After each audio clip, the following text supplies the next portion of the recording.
Jane King, live at the NASDAQ. Brought to you by Circulus Digital Media, Indiana's locally owned digital media expert.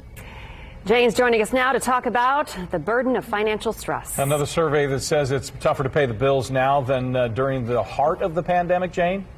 Yes.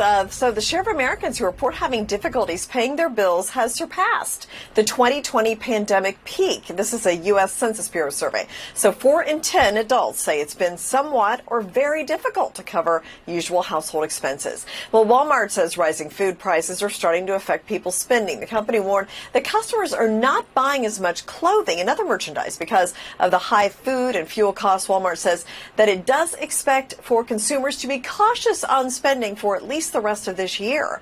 And if you've shopped online recently, you may have experienced this. You find an item, you add it to your cart, then when you get around to paying, the price is increased. You can thank pricing algorithms for that. These are computer programs, and they look at things like supply and demand and prices that competitors are charging, and then they adjust the price in real time. Now, NPR reports there are calls for greater regulations of these so-called pricing algorithms. And stocks wavered yesterday. Traders bracing for a busy week of corporate earnings, and we're probably going to get an interest rate hike from the Federal Reserve. They do begin that 2-day meeting today.